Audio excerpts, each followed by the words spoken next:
இந்திய அண்ணா திராவிட முன்னேற்ற கழகம் 17/10/1972 மன்னாதி மன்னன் மக்கள் திலகம் பொன்மன தலைவன் புரட்சி தலைவர் ஏழை எளிய சாமானிய மக்களுக்காக இந்த இயக்கத்தை தோற்றுவித்தார்கள்.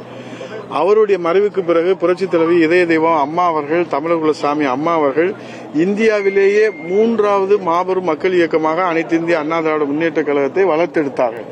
அவருடைய மறைவுக்கு பிறகு அனைத்து இந்திய அண்ணா திராவிட முன்னேற்ற கழகத்தை வலிமையோடும் மக்கள் செல்வாக்கோடும் இன்றைக்கு புரட்சி தமிழர் என்கிற ஒரு சாமானிய தொண்டர் கிளைக்கழக செயலாளராக இருந்து 50 ஆண்டு கால பொது வாழ்க்கைக்கு சொந்தக்காரர், கருணை உள்ளம் கொண்டவர், தெய்வ உள்ளம் கொண்டவர், கழகத்தின் காவல் தெய்வமாக இன்றைக்கு பல்வேறு சவால்களுக்கு மத்தியிலே அனைத்து இந்திய அண்ணா திராவிட முன்னேற்ற கழகத்தை தலைமை தாங்கி வழி நடத்துகிறார்கள்.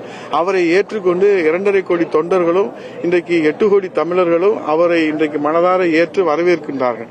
அதிலே ஒரு சிலர்களுக்கு இருக்கக்கூடிய கருத்து வேறுபாடின் காரணமாக அவர்கள் ஒழுங்கு நடவடிக்கைகளுக்கும் உள்ளாக்கப்பட்டிருக்கிறார்கள். அப்படி ஒழுங்கு நடவடிக்கைக்கு உள்ளாக்கப்பட்டவர்கள் தான் அவர்கள் தற்போது பல்வேறு இடங்களுக்கு முகாமாறி செல்கின்றார்கள். ஆகவே அப்படி முகாமாறி செல்வதை பற்றியெல்லாம் நாம் கவலைப்பட தேவையில்லை. அண்ணா திராவிட முன்னேற்ற கழகம் புரட்சித் தலைவர் எம்ஜிஆர் காலத்திலே, புரட்சித் தலைவி இதய தெய்வம் அம்மாவுடைய காலத்திலே எப்படி வலிமையோடு மக்கள் செல்வாக்கோடு தொண்டருடைய நம்பிக்கையோடும் மக்களுடைய நம்பிக்கையோடும் செயல்பட்டதோ அதே போன்று இருவரும் தெய்வனுடைய மறு வடிவமாக ஒரு சாமானியர் இன்றைக்கு இந்த இயக்கத்தை தலைமை தாங்கி வழி நடத்துவது ஜனநாயகத்திலே நமக்கு கிடைத்திருக்கிற ஒரு புரட்சி.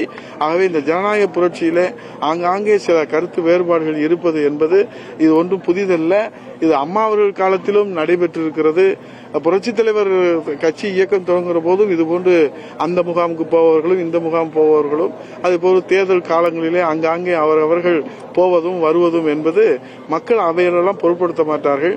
இங்கே இந்திய நாட்டுக்கு வழி நடத்தக்கூடிய ஒரே தலைவராக பாரத பிரதமர் நரேந்திர மோடிஜி அவர்கள் இந்த உலக நாடுகளை இன்றைக்கு அங்கீகரித்திருக்கிறார்கள்.